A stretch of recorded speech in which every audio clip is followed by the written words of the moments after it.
83% Indian women face period pain or mood swings.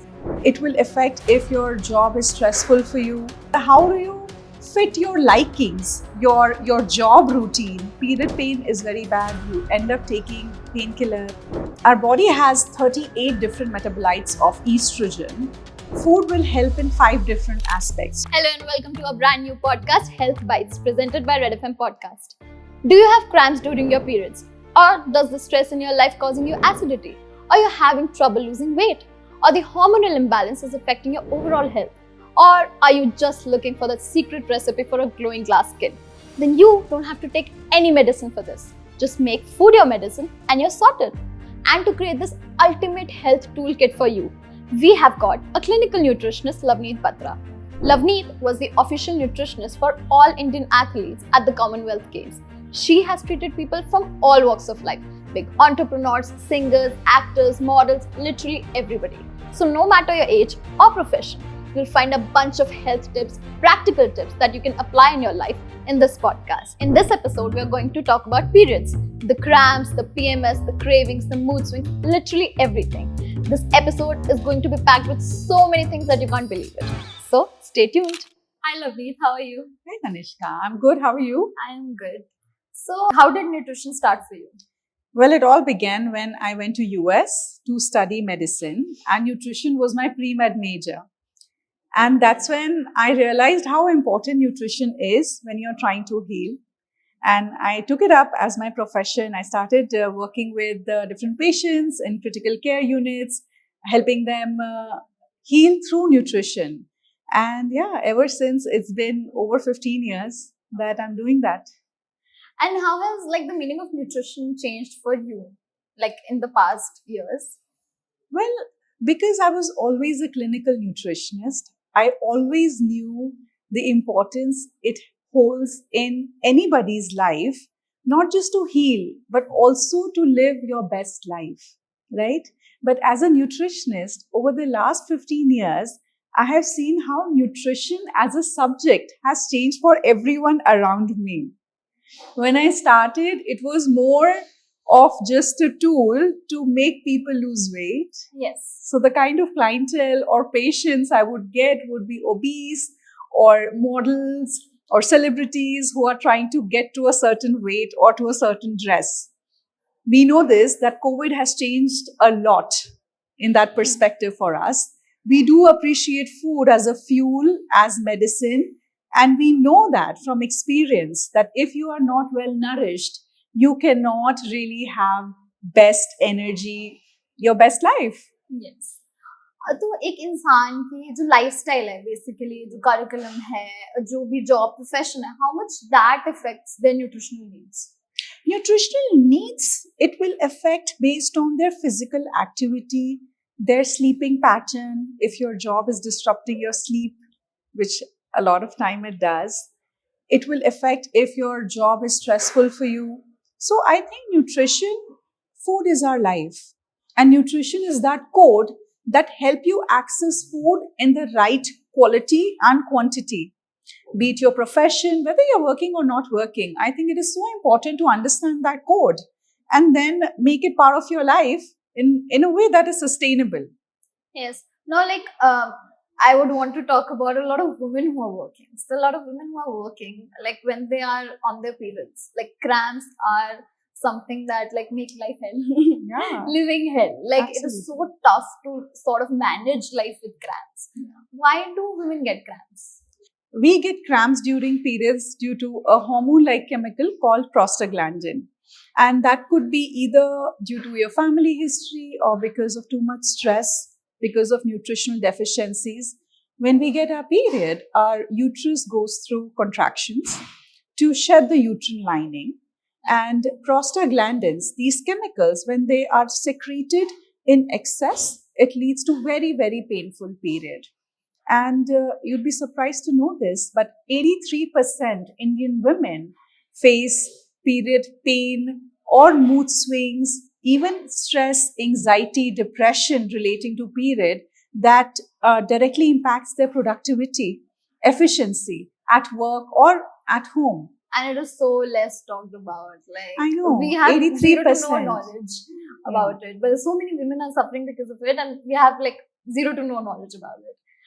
But ऐसा क्यों होता है कि किसी के लिए pain is like just like very manageable. It doesn't affect their day-to-day life, and for somebody it's like they cannot get out of their bed. So dysmenorrhea, which is period pain, is either primary or secondary. अगर आपको दर्द होता है because of family history या stress या nutritional deficiency or the lifestyle you were leading during that cycle, it's mostly primarily. But because sometimes the period pain could also be because of an underlying problem, such as fibroid, or a more serious problem, such as endometriosis. That's when it is very extreme. In fact, 10% women might be suffering from very, very painful period because of endometriosis, which goes undiagnosed. Oh, so like what is the threshold of the pain कि इसके बाद हमें पता है कि हमें doctor पे जाना पड़ेगा ही? I think more than threshold of pain, it's important to assess your lifestyle and understand if it is due to a gap in your nutrition, physical activity, overall lifestyle that is leading to that pain. And if you don't find a solution there and the pain is unbearable to an extent that you're constantly dreading approaching of a period. I remember that when I was in my teens, I would dread if my periods were approaching. I would make sure I don't have any exams around my period, because it directly impacts how you can perform, right? As a student or as a professional or even as a mother, right? So definitely, if it's interrupting your day-to-day activity, you must seek right guidance. Is it a deficiency, or is there an underlying cause which is going undiagnosed? Okay. So, like, what sort of deficiencies cause a lot of period pain, or can like make it like worsen? Two very common deficiencies would be vitamin D and calcium. Now, calcium helps in controlling the contraction of the uterus. So, if you are deficient in calcium, that contraction, that pain would be much intense. Also, calcium regulates your hormones. And we all know that female hormones play a very important role when it comes to PMS, your period pain. So, if you are deficient, then you will have hormonal imbalance, and that would lead to worsening of the pain. And vitamin D is the master hormone in our body. If you are deficient in vitamin D, which is also a fat soluble vitamin, so which means if you're deficient in fat, good fat, you will have worse period pain. Many of us, we don't know that actually good fats are the skeleton for most hormones. So if you are avoiding good fats because you're trying to avoid calories, you might be at risk of bad period pain. And if I were to talk about other micronutrients, I would say B vitamins, B12, and magnesium. Magnesium is meant for muscle relaxation. These two would play a very important role. If you're deficient in B12 and magnesium, you will experience more intense period pain, and it might even have a longer effect. So the duration is also longer. It's not just for the first day. And omega-3. So if you're deficient in omega-3, which is again a healthy fat, you are prone to inflammation, which means that you might have more intense period pain. Okay, so like you talked about low fat diet can cause hormonal imbalance. तो जैसे ये सारी जो diets trending है, low carb diets, a lot of protein, less of fiber, and like a mix of that, like how does it affect your hormonal balance, and is it like safe to try? I don't think you should ever go for such tags, because most people don't even know their basic nutrient requirement, right? We can break down nutrients into macro and micronutrients. So we mostly play by these macro tags. High protein, it's a macro tag, or low carb, or high fat, low fat. But do you even know how much do you need? No, you don't. So there are 4 steps to understanding your nutrition needs. First is your anthropometric. So how tall are you? What's your current weight? What's your body composition? Fat percentage. Then secondly, your biochemical test results. That is your blood work or other tests that might be needed. And that helps you understand what's really is going on inside your body, because that will also determine what kind of food do you really need. Yes. Then third would be your clinical signs and symptoms. Are you getting hair fall? Do you have dry skin? Are you constipated? Are you facing acidity? So those factors also decide what kind of food combination you will be eating, what will be your macro and micro. And then fourth is your dietary assessment. So understanding what are you currently eating and what are the missing links for months and years in your body that you need to sustain, retain, and build up on. And I think if you have this comprehensive approach and just understand first that what does your body really need, you will never fall for such taglines that, oh, have high protein. Because I think, again, coming back to, we associate diets with weight. Yes. Weight loss diets are supposed to be the best diets, which is so unfair, because it's about time we realize that food is our medicine. It is our fuel. If you don't eat well, you cannot operate well. It's as simple as that. It's literally like for the soul. For your soul, body, emotions, mind, everything. Like, I feel this, I was getting like on that only कि अब ऐसा हो गया ना कि खाना कम करना ही is nutrition. कि आप खाना कम कर दो, आप 3 रोटी खा रहे हो तो आप 2 रोटी खाने लग जाओ, नहीं तो 1 रोटी कर दो, चावल हटा दो, ये हटा दो, वो हटा दो, like everything is getting removed. And I think, like, as we talked about the assessment part, like, can we do it on our own? Like, how do we start that assessment with ourselves and understand कि हमारे लिए health personally कितनी जरूरी है और nutrition कितने personalized है? I think at a basic level, I would say yes. Not everybody has to go through an expert review, although that will be the best. But जो anthropometric है, आपको पता है आपका height क्या है, weight क्या है, fat percentage भी आजकल निकालना बहुत easy हो गया है. And आपका dietary assessment, 2 weekdays, 1 weekend, 3 दिन का आप अपना food journal बनाइए. फूड जर्नलिंग में आप लिखेंगे किस टाइम पे आपने क्या खाना खाया और उसकी क्या क्वांटिटी थी. You don't have to be a nutritionist to get a reflection of what you're doing right and wrong. I think as Indians, we really underestimate the wisdom about food that we get from our parents and grandparents. I can assure you that any layman who goes through their food journal wouldn't have an idea where they are going wrong. Yes. But unfortunately, food marketing these days has made us think otherwise, that you are not eating enough of this, now you need a probiotic, now you need that. We have just labeled everything and isolated it to a certain food group or a certain food. You know, marketing loves making superfoods or worse foods. Yeah. Of course, there are foods that are not good for your health. But for nutrition to work, it doesn't work like a pill. It's one thing that you do every day seamlessly that will really help you build your health, your immunity, your strength. So it has to be part of your life. It has to be routine. Yeah.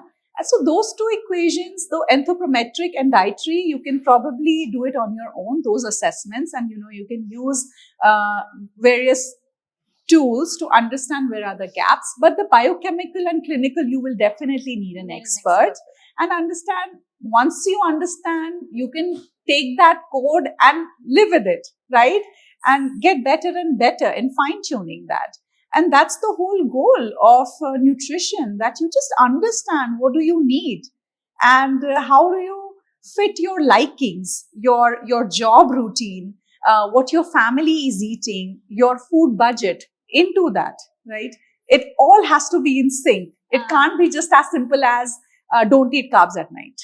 Like, yes, it has to be according to the life that you're living. Like, it has to seamlessly fit into it, I feel. Absolutely. And that's why it cannot be generalized, because we're all unique individuals, not just in terms of our physical uniqueness, but we're also leading very unique lifestyles. The time you are waking up and sleeping is different from mine. The time you feel energetic versus mine will be different, whether you're a morning person, night person, what time you're working out, what time do you feel hungry. All these factors are taken into account when we are planning diets. Yes, like I feel this. Like I'm not a breakfast person, but then everybody in my family is a breakfast person. So then everybody thinks that you're not healthy because you're not having breakfast early, like us. So, like I would want to know, like as you said, like nutrition is a journey. Basically, it has to seamlessly fit into your lifestyle. Yes.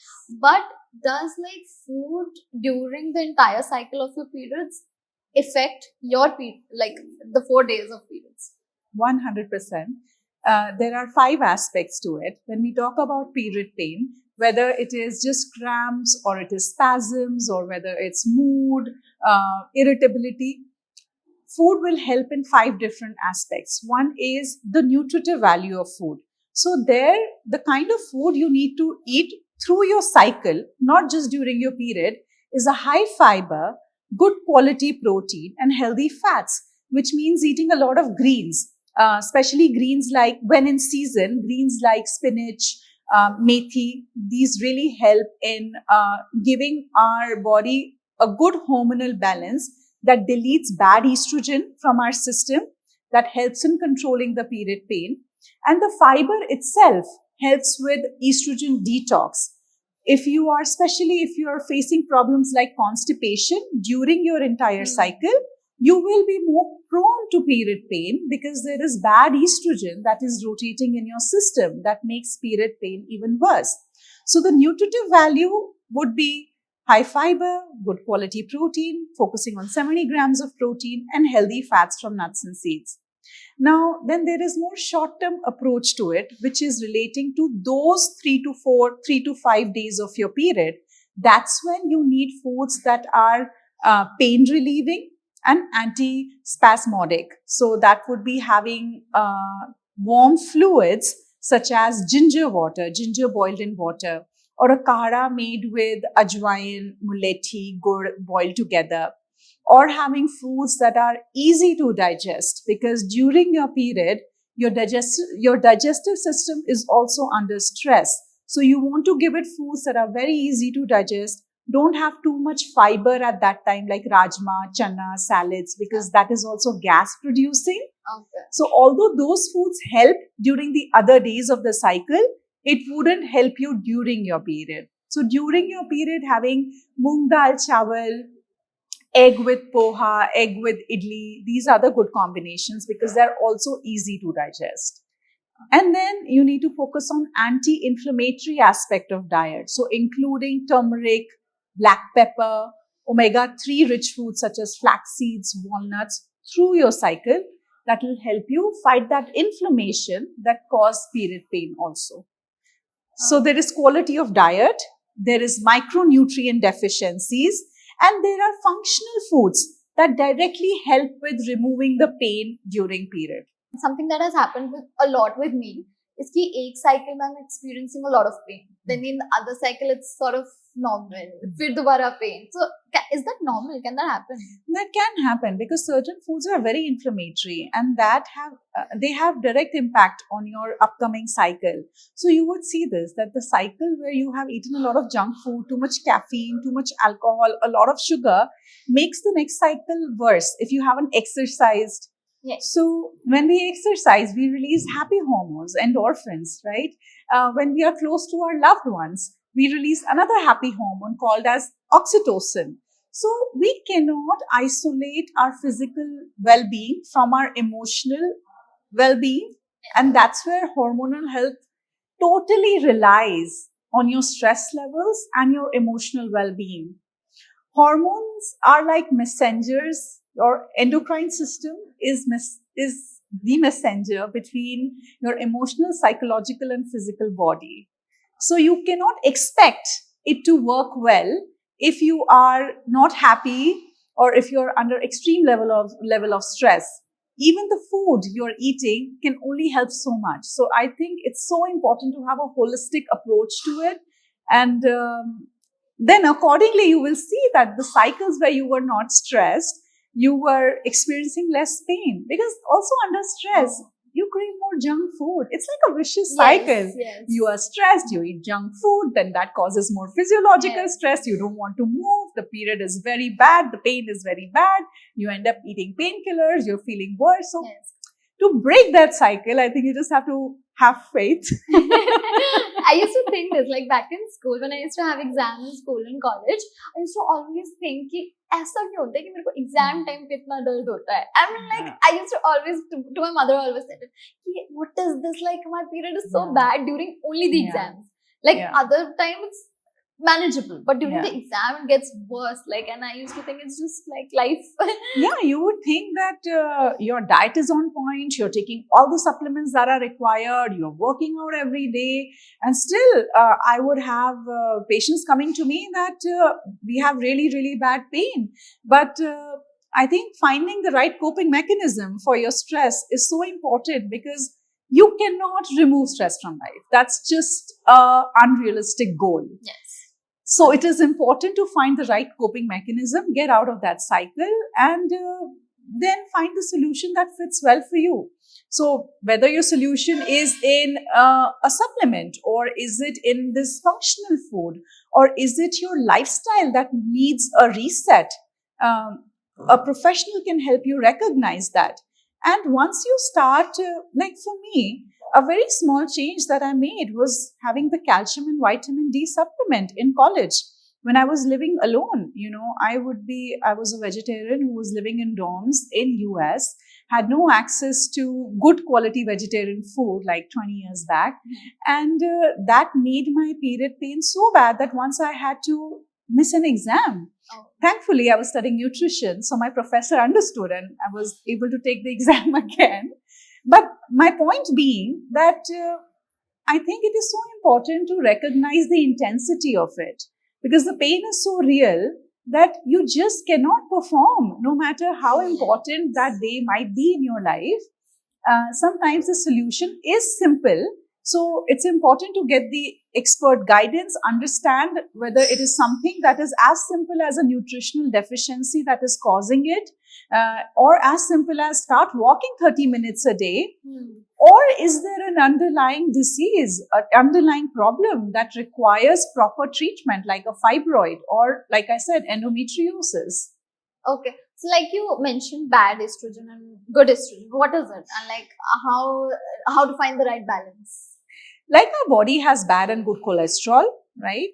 Our body has 38 different metabolites of estrogen, and it could be good or bad depending on how it is methylated. And keeping it simple, it depends on what quality of food, again, coming back to your food, movement, stress, will define what kind of estrogen takes priority. So when you are trying to balance out the estrogen and focusing on good estrogen, make sure that your gut health is in place. Women who are constipated usually, or who have higher fat percentage, I'm not talking about weight, but higher fat percentage, will be at risk of more bad estrogen in the system. And again, it's a vicious cycle. The period pain is very bad. You end up taking painkillers, feeling more anxious and depressed. It creates more stress. So you have to, again, break that cycle. So like you mentioned constipation. So I think it's very common during PMS. Like I have faced it so many times, and I've had friends who face it so many times, like constipation during PMS. So is there any food remedy to sort of ease it out? So during your PMS, if you're constipated, focus more on eating fruits, because fruits are a source of good soluble fiber. So without causing too much gas, fruits will help you relieve constipation closer to your period. But otherwise, when you're not on your period, you can rely on whole grains, you can rely on lentils, you can rely on nuts and seeds, soaked sabza or chia seeds, you can rely on isabgol, you can rely on prunes, and understand how to fit it in your diet so that you don't feel constipated during your period. Now, because you mentioned constipation, it can actually go both ways. Either your system gets constipated, or you have diarrhea during your periods because of that digestive distress. So if you have diarrhea, then again, fruits help in both cases. So fruits like banana help if you are getting loose motions, but a fruit like apple or papaya will help you with constipation. Okay. So like during the periods, like if like we all have the habit of having food outside, maybe because of work, or maybe we're going outside somewhere, or like we're going for a party. What are like the food items we should look out for, like to relieve the pain if we have to go outside? I think a very good food combination will be rice based during your period, because rice is a good carb that can be energizing at the same time without causing digestive distress. So, dal chawal, or having, if you eat eggs, then egg and rice, these would be a good combination that are easily available outside. Avoid maida for sure, refined flour, because A, it is not good for your gut health. B, it will cause more digestive distress. It takes time for it to go through your system, causing that heaviness, bloating during your period. And like, I'm just asking you because it's very common, like aerated drinks. Like, how do they affect your period pain? Aerated drinks, like I said, one thing is instinct. You have that instinct to have sugar, because it stimulates the brain, your reward centers in the brain, right? So you have a instant feel good feeling that you're like instantly you're like, oh yeah, I had something nice. But the long term effect of it is inflammatory. So you might feel good in the moment, but it won't help you with the pain even during the same day. So it's better to stick to warm fluids during your bed. So having like green tea is easily available, and it helps with relieving pain. You can add some ginger juice to it. Again, it helps with pain. Just sip on warm water if nothing else is available, and move. Stay active. That helps with better circulation. Stay hydrated, because that also helps with relieving bloating, helps with better circulation. Many people experience headaches during periods, so staying hydrated helps. But aerated drinks can be dehydrating if they have caffeine and if they have too much sugar. So they actually do just the opposite. Okay, then relieving pain. So can you give that one secret recipe of a drink or a dish that can relieve pain in like minutes? Yes, ajwain, ginger, and gur, all three boiled together. So you take a cup of water, you put 2 teaspoons of ajwain in it, you put about half an inch piece of ginger grated in it, and give it a very nice boil. Let it boil for 2 minutes. And once it has boiled, you take it off the flame and then add a teaspoon of jaggery to it and sip on it warm, and try to have it as soon as you wake up. It acts as a natural painkiller. So even if you don't experience too much pain, it will help you stay energetic during your period, because it just helps with better blood circulation. So like you said, just keep moving or walking. How much of physical exercise can we do during periods, and how much is healthy and how much will cause distress? I think that depends from person to person. Don't overexert yourself. Going for walks is very good, because again, like I said, it will help you relieve the pain. But stay active through the day instead of looking for that 1 hour in gym doing. Don't do HIIT, right? Okay. Any high intensity workout. Strength training, yes. Anything based on what you're already used to. I think everybody has their own physical activity threshold. So if you are somebody who has never worked out and then you're like, oh, I have period pain, let me go work out, it's not going to help. So understand your own physical threshold, but walks are that's why they are very, very safe, and being active through the day. So another way to put it would be that don't be seated for a very long time. Every 30 to 40 minutes, just get up from your chair, stretch up a little bit, get yourself a glass of water, and that breaking that inactivity through the day helps you relieve the pain. It will. It's just like when you're on your periods, you just feel like just to lie down or sit at one place, do not move at all. The hot water bag. Yes, with the hot water bag. Now I've seen the teddies that can be warmed up in the microwave. Really? I just found it and I was like, this is the best thing in the world anybody has created. Like you can sit with that teddy in the office or at home and you just don't feel like getting up. So like walking would really help. That's why I'm saying you don't have to go for that 1 hour of workout. Think of it as just getting up, changing your posture, stretching up a little bit, and walking for 30 seconds. That in itself will help you relieve the pain, because it helps with better blood circulation. So like talking about hydration. So like, is it like hydration during the periods have to be different from the other days? Hydration, more than just hydration, staying hydrated helps a lot. Again, it helps with better circulation. It helps you get rid of bloating. It helps you get rid of headaches, migraines that you might get during period.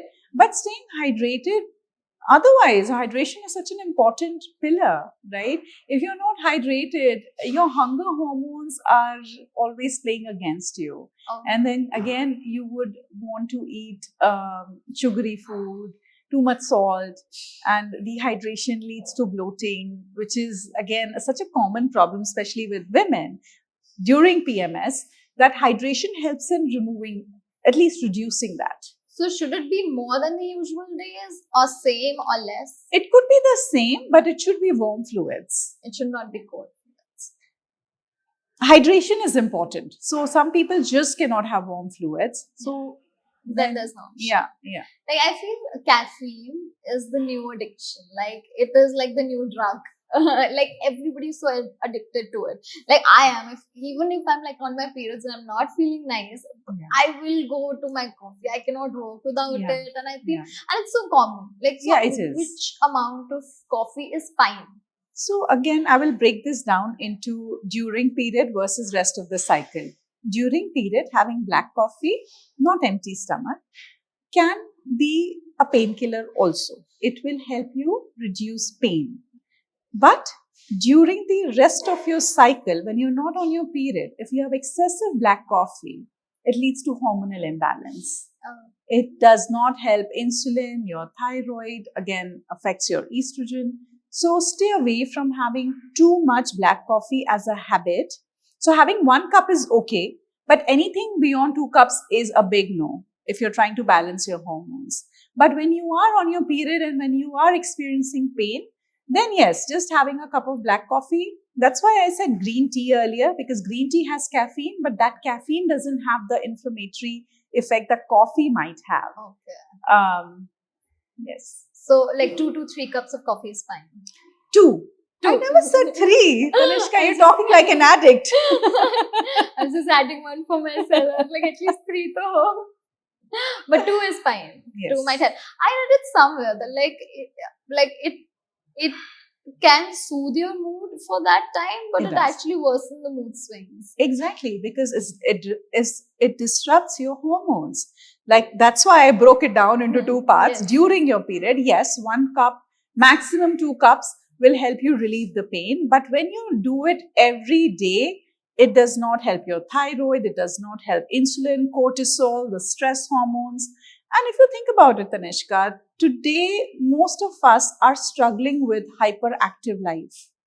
So, stimulants are not our friends. We know that. Yes. Be it too many screens, be it coffee, we need to just strike a balance there. That's why cut off a bit. Yes. Strict rules there for caffeine. Yes. So, how does the dynamics of period pain or PMS change with age? See, mostly it is worse. The period pain is worse from teens till about age 30. But coincidentally, I've been seeing many women, even beyond age 30 years, that period pain persists. I think for many people, it might change post childbirth. It changes. But I wouldn't put an age limit to it. I think it, again, depends so much on your stress levels, what you're eating. And many a times, like I said, a condition like endometriosis that goes undiagnosed for most women. So, although numbers say that till 30 years of age, it's at its worst, but for many people, it could persist even in their late 30s or early 40s. And does it, like after childbirth, does it change? Well, for me personally, it did. And thank God for that. But again, not for everybody, because there are just so many factors that influence it. And I can say that. I don't know if you would relate to this, but if you are under stress or if you know you're traveling, change in time zones, it's so strange. All of that can attack your period cycle. Yes. Yes, I once went to like a literature festival and I was on my periods, and it's usually not this bad, but there I was like, Yeah. how do I Yeah. go through the day? And I think it's so important. That's why to normalize this discomfort, this pain that can be quite extreme, that comes every single month, right? Yes. So, whenever I have patients who are dealing with it and I hear their horror stories, I just I get more shocked because in regular world we just normalize period pain Yes. as oh, it's like, it's It no big happens every deal. Yeah, month. just take What a is the big deal? painkiller. Yes. It's okay. It Or just like happens. drink a tea, you will be fine. Yeah. I've heard so many people saying Yeah. this, and I'm like, I'll put tea on you if you don't stop. Exactly. So I think it's about time that we actually recognize it for the discomfort, the pain it brings, right? Yes. And find a solution. Again, go through the right assessment, and solutions can be simple, but you have to not ignore it as okay, it's not a big deal. I think it's important to address it. Yes. And how much like your sleep cycle, like if you're getting enough sleep or you're not, how much that affects your period during the periods and like the other days also. So earlier we spoke about well-being of emotions, of our mind, and then how it affects our physical health. And sleep is such an important pillar when it comes to repair and recovery. So you cannot expect your body to optimize the repair and recovery if you are not getting good quality sleep. And why I'm saying the word quality is because it's not just the duration, but so many people I speak with would say that we have trouble falling asleep, or we will wake up multiple times during the night. Earlier I used to hear that for much older population, but these days, especially after COVID, youngsters complaining of sleeplessness, anxiety, not wanting to get out of bed. Yes. These are signs of stress, anxiety, depression, right, at extreme levels. And if you don't it has a direct impact on your hormones. Stress hormone cortisol increases your insulin level. It disrupts the way your body metabolizes estrogen. And it's not just period pain, it might actually have worse effects on your overall health. And yes, you will see the side effect of it also on your period pain. Okay, so like sleep has to be the primary. Uh, So I always say this, like we talk about 4 pillars, say your food, nutrition, your activity, your sleep, and just your overall psychological, emotional well being. If your sleep is disrupted, fix that first. Then take maybe nutrition as your second step. And then fix also your physical regime. I think many of us, when we try to reset, we want to like just do everything at once. Yes. Then we get overwhelmed by the whole Yes. regime and then we give up. Don't do that. Focus on sleep first, like prioritize on sleep. Okay. If you don't sleep well, then nutrition and physical activity will not be able to help you at its best. So, for those factors to have a positive effect, you need to get good sleep.